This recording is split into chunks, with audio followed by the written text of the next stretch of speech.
ಅಷ್ಟೊತ್ತಿಂದ news ಪೇಪರ್ನಲ್ಲಿ ಕೆಲಸಕ್ಕೆ ಬೇಕಾಗಿದ್ದಾರೆ ಎನ್ನುವ ಜಾಹೀರಾತುಗಳನ್ನು ಒಂದೂ ಬಿಡದೆ ಗಮನಿಸುತ್ತಿದ್ದವಳನ್ನು ನೋಡಿದ ಸವಿತಾ, ಏನೇ ಅದರೊಳಗೆ ಮುಳುಗಿ ಹೋಗಿದ್ದೀಯಾ? ನೀನು ಹುಡುಕುತ್ತಿರುವುದು ನೋಡಿದರೆ ಕೆಲಸ ಗ್ಯಾರಂಟಿ ನಿನಗೆ ಸಿಗುವ ಹಾಗಿದೆ. ಹಾಗೆ ಸುಮ್ಮನೆ ರೇಗಿಸಿದ್ದಳು.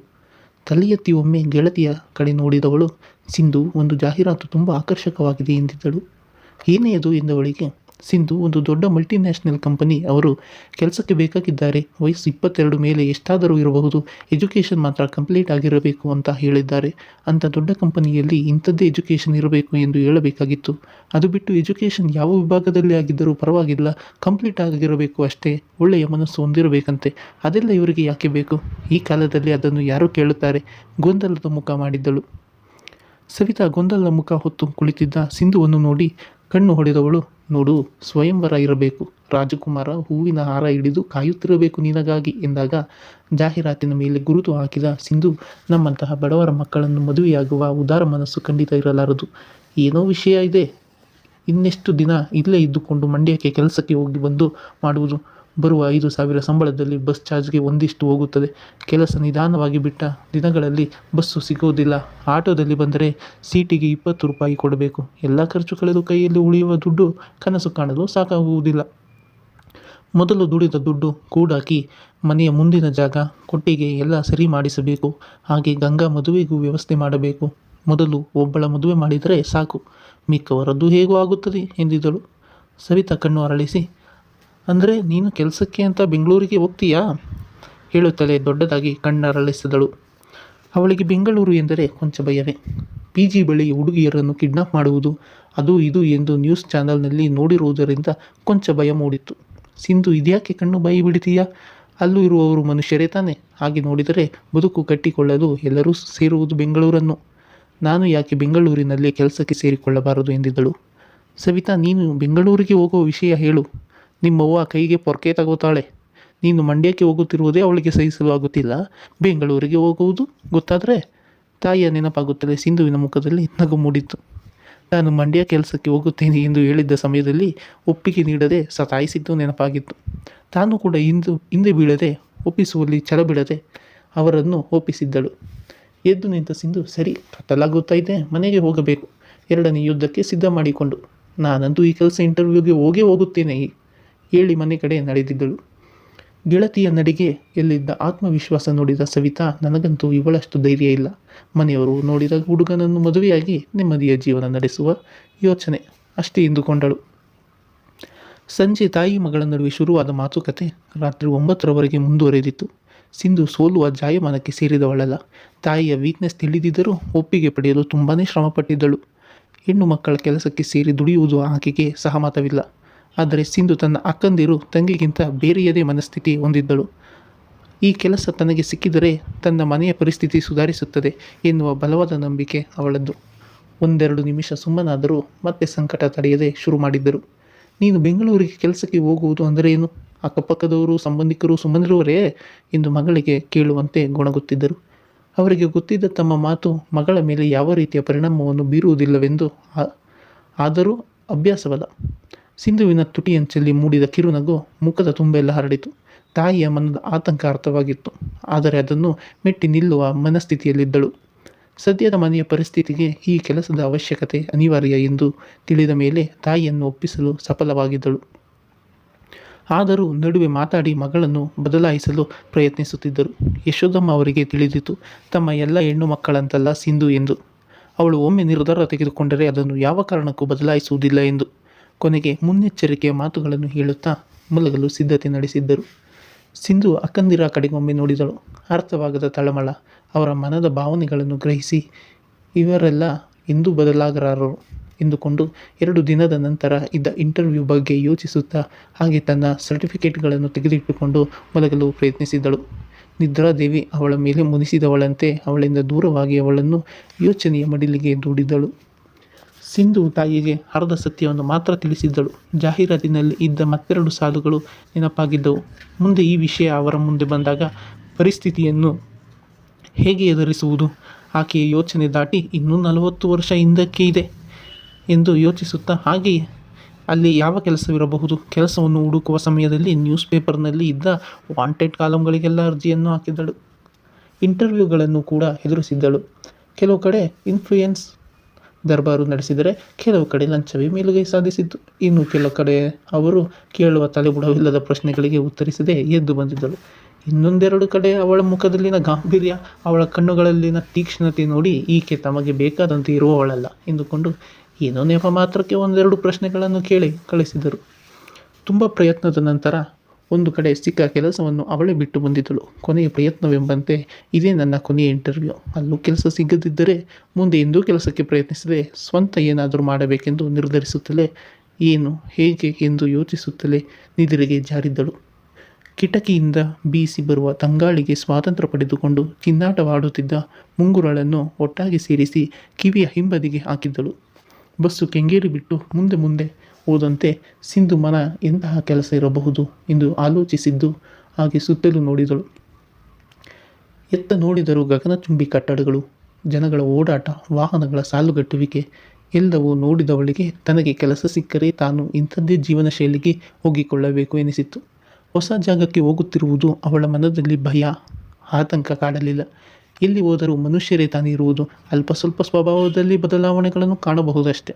ಅವಳ ಆತ್ಮವಿಶ್ವಾಸದ ಬಗ್ಗೆ ಅವಳಿಗೆ ನಂಬಿಕೆ ಇದ್ದುದರಿಂದ ಯಾರ ಬಗ್ಗೆಯೂ ಯಾವುದರ ಬಗ್ಗೆಯೂ ಅವಳು ತಲೆಕೆಡಿಸಿಕೊಳ್ಳಲು ಹೋಗುತ್ತಿರಲಿಲ್ಲ. ಬಸ್ಸಿನಿಂದಿಳಿದವಳು ಒಂದಷ್ಟು ದೂರ ನಡೆದು ಆಟೋದವರನ್ನು ವಿಚಾರಿಸಿ ತನ್ನ ಬಳಿ ಇದ್ದ ವಿಳಾಸ ತಿಳಿಸಿ ಆಟೋದಲ್ಲಿ ಕುಳಿತಿದ್ದಳು. ಸಣ್ಣದಾಗಿ ಶುರುವಾದ ಸೋನೆ ಮಳೆ ಪನ್ನೀರೆರಚಿದಂತೆ ಬೀಳುತ್ತಿತ್ತು.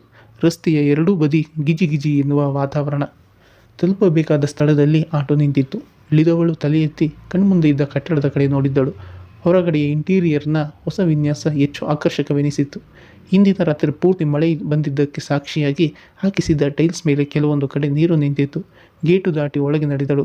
ಗೇಟಿನಿಂದ ಮುಖ್ಯ ದ್ವಾರಕ್ಕೆ 5 ನಿಮಿಷದ ನಡಿಗೆ ಸುತ್ತಲೂ ನೋಡುತ್ತಾ ನಡೆದವಳಿಗೆ ಹೈ ಸ್ಪೀಡಿನಿಂದ ಬಂದ ಕಾರು ಕ್ಷಣ ಮಾತ್ರದಲ್ಲಿ ರಸ್ತೆಯಲ್ಲಿದ್ದ ನೀರನ್ನು ಅವಳ ಕಡೆ ಚಿಮ್ಮಿಸಿತು. ಆಗಲೇ ಶ್ರೀರಾಮ್ಗೆ ಅರಿವಾಗಿದ್ದು ಯಾರೋ ಯುವತಿಯ ಮೇಲೆ ಮಳೆಯ ನೀರು ಎರಚಿದೆ ಎಂದು. ಟೈಲ್ಸ್ ಕೆಲಸ ಮಾಡಿಸಿದ್ದ ಮೇಸ್ತ್ರಿಯ ನೆನಪಾಗಿ ಆ ಸಮಯ ಒಂದಷ್ಟು ಗೊಣಗಿಕೊಂಡ. ತಕ್ಷಣವೇ ಕಾರು ನಿಲ್ಲಿಸಿ ಸಾರಿ ಎಂದಷ್ಟೇ ಕೇಳಿದ್ದ. ಸಿಂಧು ಶ್ರೀರಾಮ್ ಕಡೆಗೊಮ್ಮೆ ತಿರಸ್ಕಾರದ ನೋಟ ಬೀರಿ ಕಾರಿನಲ್ಲಿ ಓಡಾಡುವವರು ರಸ್ತೆಯ ಮೇಲೆ ನಡೆಯುವವರನ್ನು ಗಮನದಲ್ಲಿರಿಸಿಕೊಂಡರೆ ಸಾಕು ಎಂದಷ್ಟೇ ಹೇಳಿ ಮುಂದೆ ನಡೆದಳು. ಶ್ರೀರಾಮ್ ಸಿಂಧು ಮಾತನಾಡುವಾಗ ಅಪರೂಪವಾದುದನ್ನು ಮೊದಲ ಸಲ ನೋಡುವಂತೆ ಅವಳನ್ನು ನೋಡಿದ. ಕೊಂಚ ಕೋಪಗೊಂಡ ಕಣ್ಣುಗಳು, ಅವಳ ಮುಖದಲ್ಲಿದ್ದ ತಿರಸ್ಕಾರದ ಭಾವನೆ, ಮೃದು ಕಂಠದಲ್ಲಿ ಬಂದ ಬಿರುಸು ನುಡಿಗಳು ವಿಶೇಷ ಎನಿಸಿದ್ದವು. ಕಾರಣ ಯಾವ ಹೆಣ್ಣು ಅವನೊಂದಿಗೆ ಹೊರಟಾಗಿ ಮಾತನಾಡುವುದರಲ್ಲಿ ಹೊರಟಾಗಿ ನಡೆದುಕೊಂಡಿರಲಿಲ್ಲ. ಅವನ ಜೊತೆ ಕಾರಿನಲ್ಲಿ ಹೋಗುವುದೇ ಪ್ರತಿಷ್ಠೆಯ ವಿಷಯ ಎಂದೆಲ್ಲ ತಿಳಿಯುವ ಹೆಣ್ಣುಗಳು ಅವನ ಒಂದು ಕಣ್ಣೋಟಕ್ಕೆ ಕಾದು ಅವನಿಗಾಗಿ ಹಂಬಲಿಸಿ ಅವನ ಸ್ನೇಹಕ್ಕಾಗಿ ಹಸ್ತ ಚಾಚುತ್ತಿದ್ದರು. ಆದರೆ ಈಗ ಮೊದಲ ಬಾರಿಗೆ ಒಂದು ಹೆಣ್ಣಿನ ಕಣ್ಣಲ್ಲಿ ತನ್ನ ಬಗ್ಗೆ ತಿರಸ್ಕಾರ ನೋಡಿದ್ದ. ಹಾಗೆ ತಾನು ಸಾರಿ ಎಂದು ಹೇಳಿದರೂ ಅದನ್ನು ಲೆಕ್ಕಕ್ಕೆ ತೆಗೆದುಕೊಳ್ಳದೆ ತನಗೆ ಬುದ್ಧಿ ಹೇಳಿ ಮುಂದೆ ಹೋದವಳನ್ನು ನೋಡಿದ. ಮುಖದಲ್ಲಿ ವ್ಯಂಗ್ಯ ನಗೆ ಮೂಡಿತು.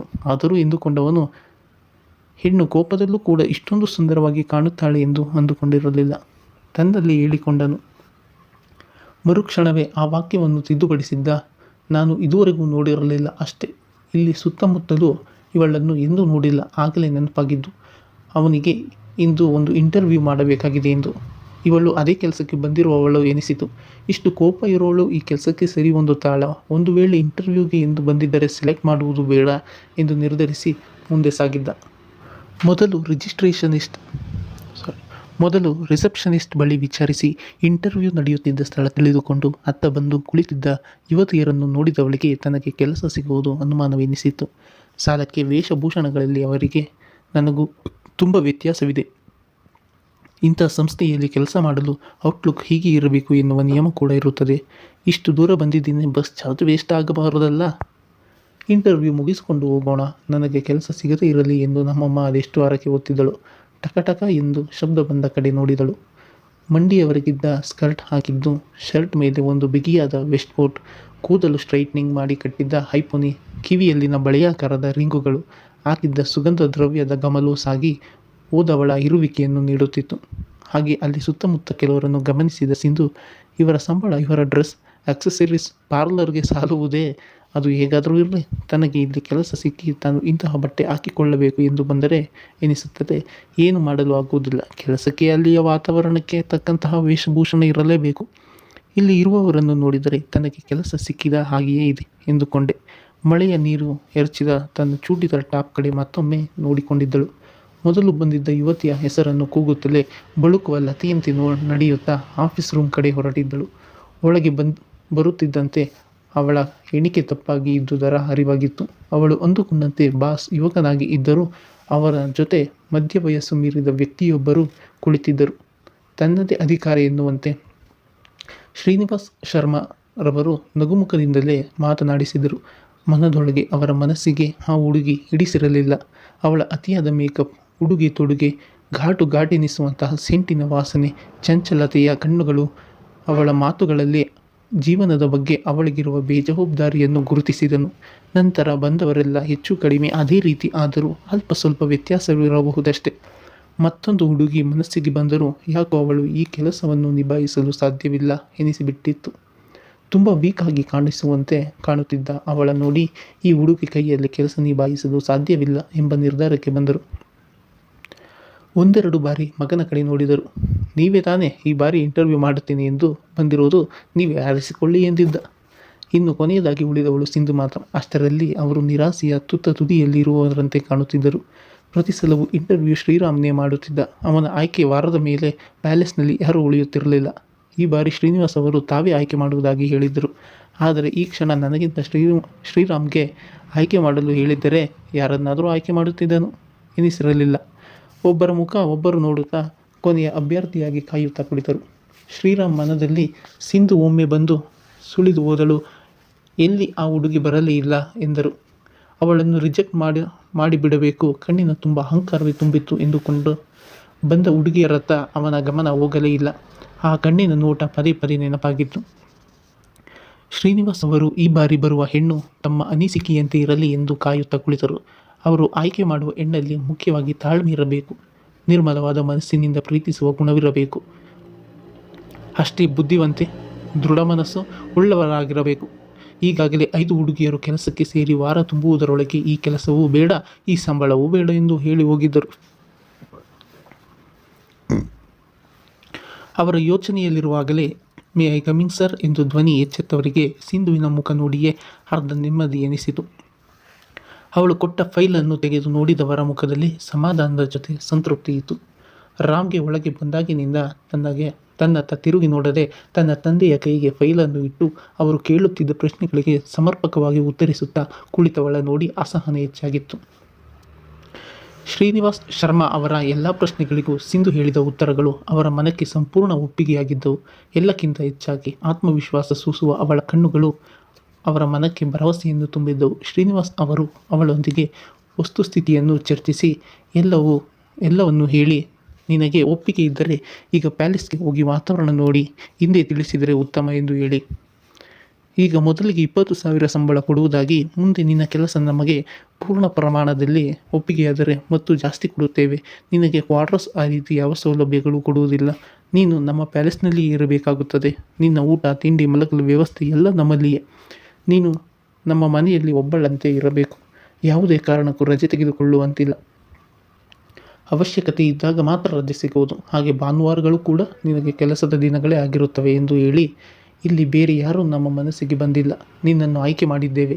ನಿರ್ಧಾರವನ್ನು ಬೆಳಗ್ಗೆ ತಿಳಿಸು ಎಂದು ಹೇಳಿ ಕೊನೆಯಲ್ಲಿ ಚೆನ್ನಾಗಿ ಯೋಚಿಸಿ ನೋಡಿ ಎಂದು ಹೇಳಿ, ಈಗ ನಾನು ಪ್ಯಾಲೇಸ್ಗೆ ಹೊರಟಿದ್ದೇನೆ, ನನ್ನ ಜೊತೆ ಬನ್ನಿ ಎಂದು ಹೇಳಿದರು. ಮಗನ ಕಡೆ ತಿರುಗಿ ಈ ಹುಡುಗಿಯನ್ನು ಆಯ್ಕೆ ಮಾಡಿದ್ದೇನೆ ಎನ್ನುವಂತೆ ನೋಡಿದ್ದರು. ಅವನ ಮುಖದಲ್ಲಿ ತನಗೆ ಇಷ್ಟವಿಲ್ಲ ಎನ್ನುವ ಭಾವನೆ ಸ್ಪಷ್ಟವಾಗಿತ್ತು. ಆದರೆ ಏನೂ ಹೇಳದೆ ಬಿಗಿದ ಮುಖದಲ್ಲಿ ಕುಳಿತಿದ್ದ. ಶರ್ಮಾ ಅವರೇ, ನನ್ನ ಮಗ ಎಂದು ಪರಿಚಯಿಸಿದಾಗ ನಮಸ್ತೆ ಎಂದಷ್ಟೇ ಹೇಳಿದ್ದಳು.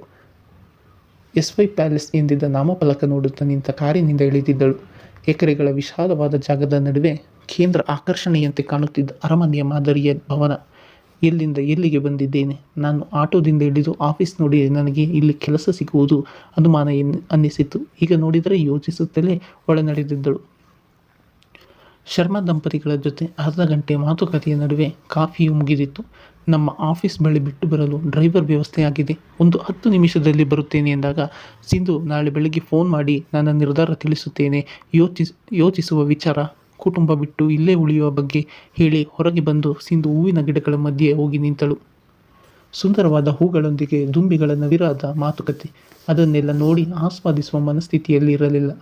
ಅವರು ಹೇಳಿದ ಕೆಲಸಕ್ಕೆ ಊಟ ವಸತಿ ಜೊತೆಗೆ 20,000 ಅಂದರೆ ಆ ಮೊತ್ತ ಜಾಸ್ತಿಯೇ. ಈಗ ತಾನು ಎಜುಕೇಷನ್ ಮುಗಿಸಿರುವ ನನಗೆ ಸಿಟಿಯಲ್ಲಿ ಇಷ್ಟು ಒಳ್ಳೆಯ ಸಂಬಳ ಸಿಗುವುದು ಕಷ್ಟ. ಸಿಕ್ಕರೂ ಬಸ್ ಚಾರ್ಜ್ ಅದು ಇದು ಎಂದು 108 ಖರ್ಚು. ಹಾಗೆಯೇ ತೀರಾ ಸಿಂಪಲ್ ಆಗಿ ಕಾಣುವ ಕೆಲಸ. ಅದರ ಆಳಕ್ಕೆ ಒಕ್ಕಂತೆ ಎಲ್ಲ ಕೋನದಿಂದ ನೋಡಿದರೆ ಮೊದಮೊದಲು ಸ್ವಲ್ಪ ಕಷ್ಟವೇ ಆಗಬಹುದು. ಆದರೆ ಸದ್ಯದ ಪರಿಸ್ಥಿತಿಯಲ್ಲಿ ಈ ಕೆಲಸದ ಅವಶ್ಯಕತೆ ನನಗೆ ಇದೆ. ನಮ್ಮ ಮನೆಯನ್ನು ಒಂದು ಸ್ಥಿತಿಗೆ ತರಬಹುದು ಯೋಚಿಸುತ್ತಲೇ ತಾಯಿ ಯಶೋದಮ್ಮನವರ ರೂಪ ಅವಳ ಕಣ್ಮುಂದೆ ಬಂದಂತಾಯಿತು. ವಾತ್ಸಲ್ಯಮಯಿ ತಾಯಿಯೇ, ಆದರೆ ಮೂಢನಂಬಿಕೆಗಳಿಗಾಗಿ ಹಾಗೆ ಹಳೆಯ ಆಚಾರ ವಿಚಾರಗಳಲ್ಲಿ ಬಂದಿ ಸಿಂಧುಗೆ ತಾಯಿಯನ್ನು ಒಪ್ಪಿಸುವುದು ಅಷ್ಟು ಸುಲಭದ ಮಾತಲ್ಲ ಅನಿಸಿತು. ಮನ ದ್ವಂದ್ವದ ಗೂಡಾದರೂ ಅದನ್ನು ಮೆಟ್ಟಿ ನಿಂತು ಶ್ರೀಮಂತಿಕೆಯನ್ನು ಮೈತುಂಬಿಕೊಂಡು ನಿರ್ಮಾಣವಾಗಿದ್ದ ಸುತ್ತಲ ಮನೆಗಳ ವಿನ್ಯಾಸವನ್ನು ನೋಡುತ್ತಾ ಬೀಸಿ ಬರುವ ತಂಗಾಳಿಯನ್ನು ಆಸ್ವಾದಿಸುತ್ತಾ ನಿಂತಳು.